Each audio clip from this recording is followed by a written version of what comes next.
Bienvenidos a este debate. Hoy vamos a darle una vuelta a fondo a Django Unchained, la película de Quentin Tarantino de 2012.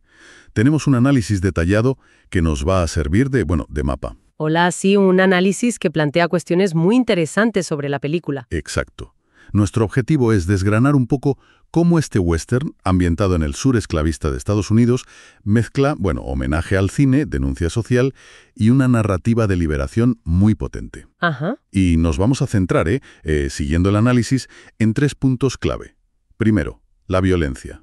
Algo muy de Tarantino, claro, pero viendo qué función tiene aquí más allá del espectáculo. Claro, su lenguaje particular. Eso es.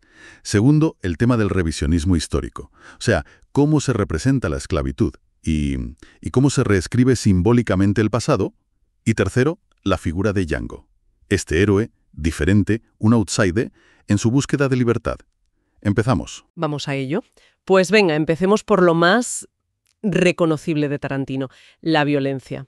En Django Unchained es muy gráfica, ¿verdad? Estilizada, a veces casi exagerada. El análisis dice que la sangre es casi un elemento plástico. Sí, lo comenta así el análisis. Y cumple varias funciones importantes. Por un lado, es un choque buscado. ¿Sabes? Te obliga a confrontar el horror de la esclavitud sin paños calientes. Claro. A través de la exageración de escenas, terribles como las peleas mandingos o los castigos, expone la brutalidad del sistema, la deshumanización. Entiendo.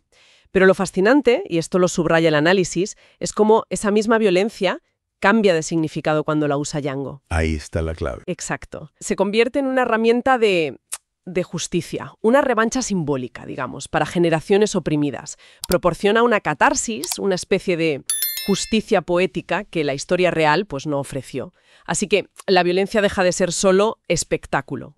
Pasa a ser discurso. Pasa a ser discurso político, sí. Y visualmente recuerda muchísimo al spaghetti western, ¿no? Esos duelos, la sangre, pero claro, con el toque Tarantino. Precisamente. El análisis detecta esos ecos de Corbucci, de Leone, pero siempre pasados por su filtro. Y la música también es fundamental aquí, ¿eh? Cierto, la música. Mezcla rap, que es totalmente anacrónico, con temas clásicos del western. Y eso potencia esa mezcla, esa hibridez. Vale, entendido. Entonces, resumiendo este punto según el análisis, la violencia visibiliza la brutalidad histórica, legitima la revancha del oprimido y, de paso, redefine el western al poner a un esclavo liberado como héroe. Y eso nos lleva directos al segundo eje, el revisionismo histórico. Ajá. Que es algo que Tarantino ya exploró, por ejemplo, en Malditos Bastardos. En Django aplica una lente parecida al pasado esclavista de USA. No busca ser fiel a los hechos al 100%, sino construir lo que el análisis llama una fantasía de liberación.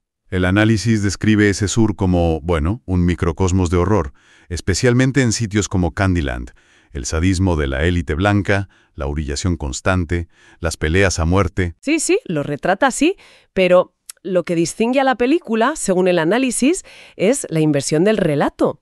No tenemos solo víctimas pasivas. Claro. Tenemos a un protagonista, un esclavo, que se libera y además destruye a sus opresores.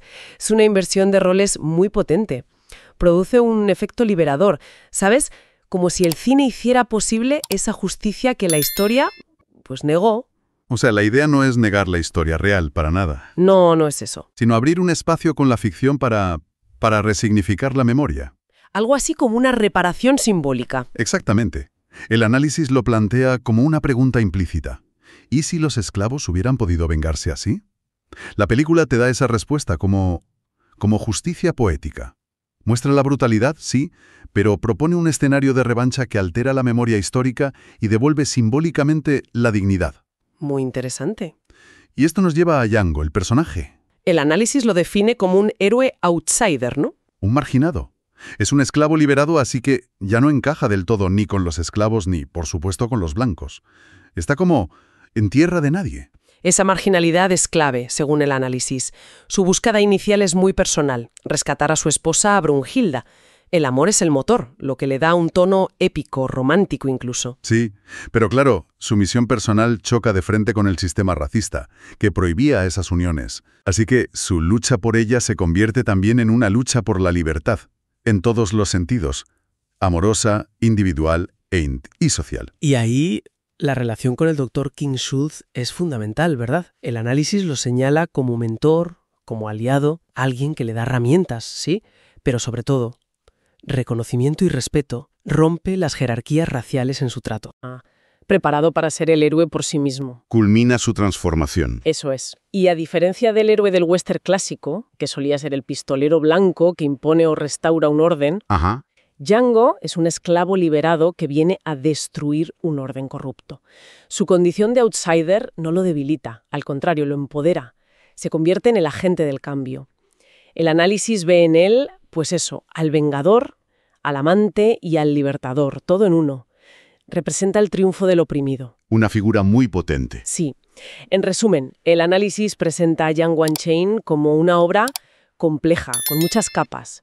Combina ese homenaje al cine que le gusta a Tarantino con una relectura muy radical del pasado esclavista. Utiliza la violencia estilizada como lenguaje. Como lenguaje de denuncia y también de catarsis. Sí, el revisionismo histórico abre ese espacio para la imaginación, para la reparación simbólica, y todo culmina en ese héroe outsider que encarna una esperanza de transformación desde los márgenes. Y el análisis subraya que la película no busca ser una lección de historia académica, ¿verdad? Sino generar impacto, emocional y reflexivo, ofrecer esa liberación simbólica al ver a Django triunfar sobre sus opresores. Exacto. El cine, en manos de Tarantino, según este análisis, se muestra como una herramienta muy poderosa para reescribir relatos, para desafiar la memoria oficial y ofrecer otras formas de entender el pasado. Confronta, reimagina y, a su manera, redime simbólicamente. Pues con todo esto sobre la mesa, creo que podemos dejar una última idea para la reflexión, ¿no?